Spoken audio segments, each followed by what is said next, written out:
Hey, welcome back, everyone. How you doing? It's me, Mr. 4K Upscaler. Sorry about my previous live stream. The way it ended, unexpected. I lost the internet, but still, it was great. 6 hours. You guys can go check it out. We'll continue tomorrow again.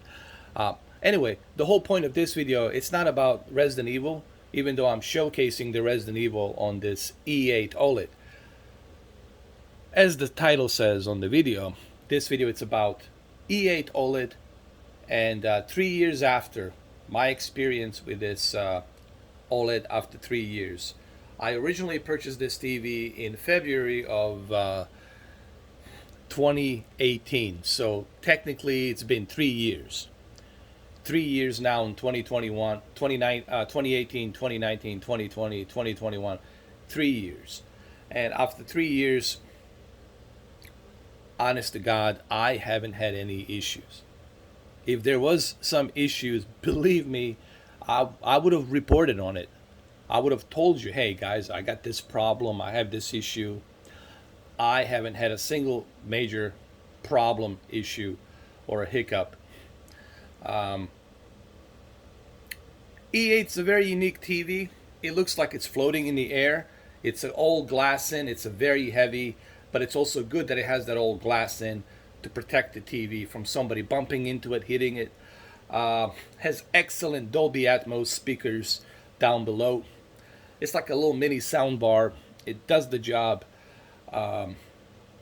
So after 3 years, I haven't had a single issue with this TV, and I use my E8 righteously, like every day. Every single day, I would use this TV. I would play it. Um, the quality is great. Is this the brightest? No, that's the one downside about this TV. C10, it's slightly brighter than this. Not by much, but still brighter than this.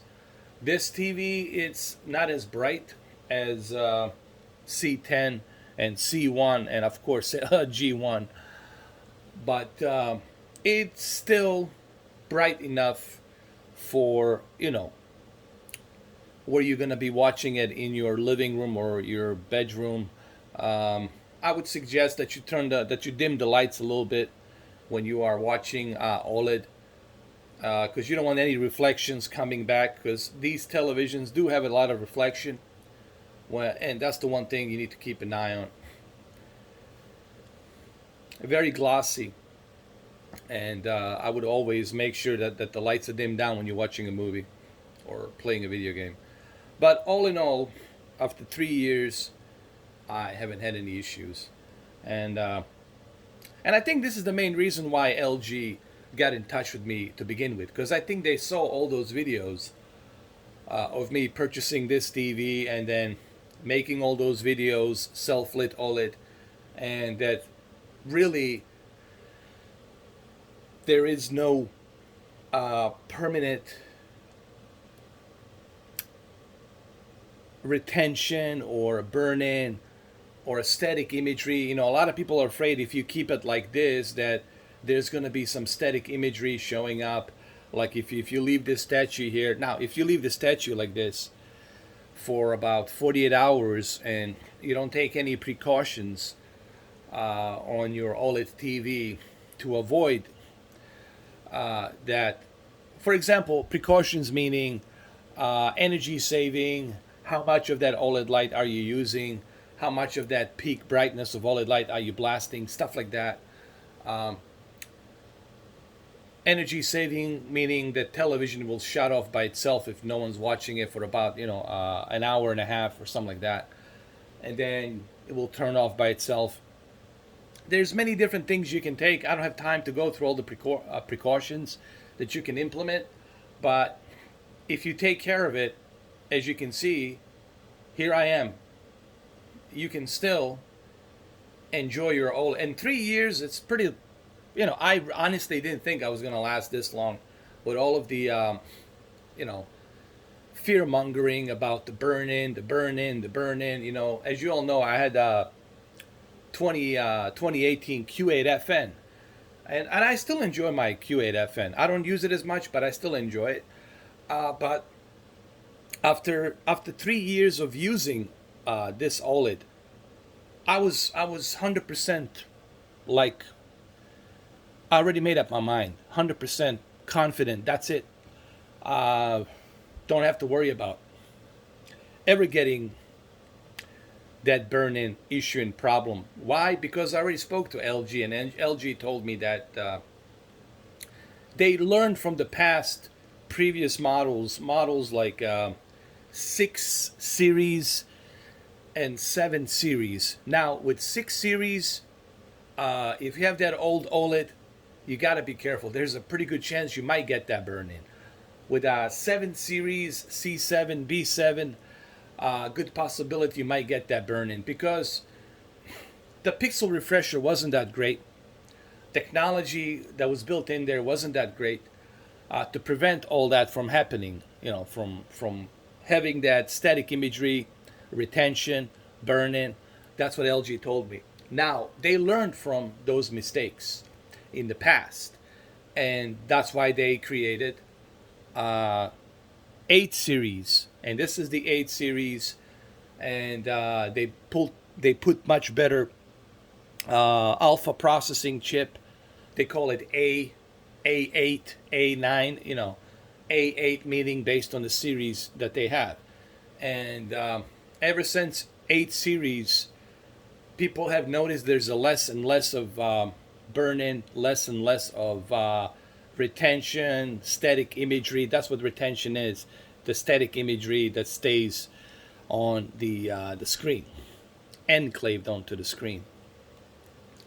So after 3.5 years, honestly, I have no complaints, no issues, no problems. I would still recommend this TV to anybody out there who can find it for a really good price. But if you want to be if you want the best of the best, if you guys want to have that best of the best, the C10 and C1, honestly, C10, C1, it's a full package deal. It's probably the best TV that you can get out there.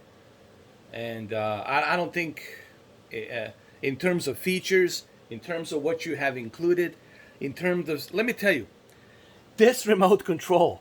Let me just show you how good this remote control is. This remote control right here. I haven't changed the batteries. I swear to God. I swear to God. I haven't changed the batteries since I got it.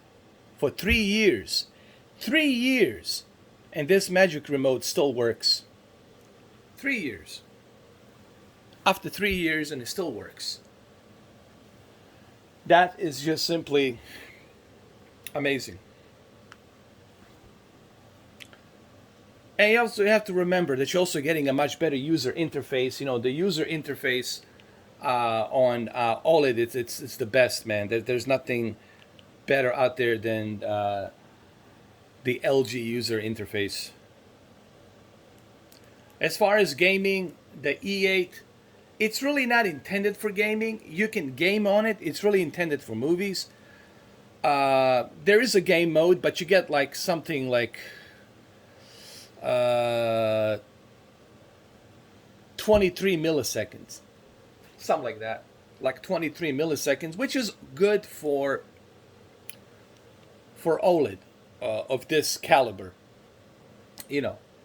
But if you want the best of the best, if you truly want the gaming and movies package deal, you got to go with the C1 or C10, which gives you 13 milliseconds with instant game response and HDMI ultra high speed. Now, a lot of people ask me, what's the big deal with the HDMI 2.1 versus HDMI 2.0? Well, first of all, they measure it not in terms of the quality, they measure it in terms of a bandwidth. Okay, you're still going to get the same quality just because you have ultra high speed plug into your HDMI 2.1 doesn't mean that the quality of this game is going to look any different than what you would normally connect with 2.0.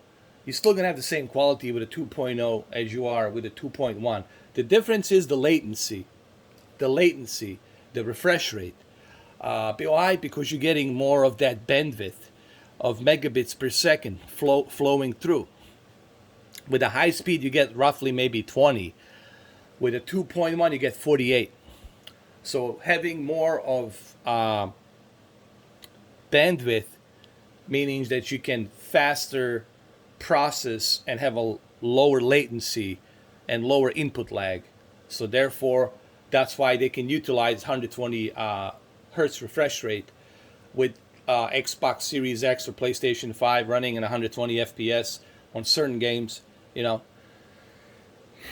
So either way, E8 still works great after all these years. I really have no complaints.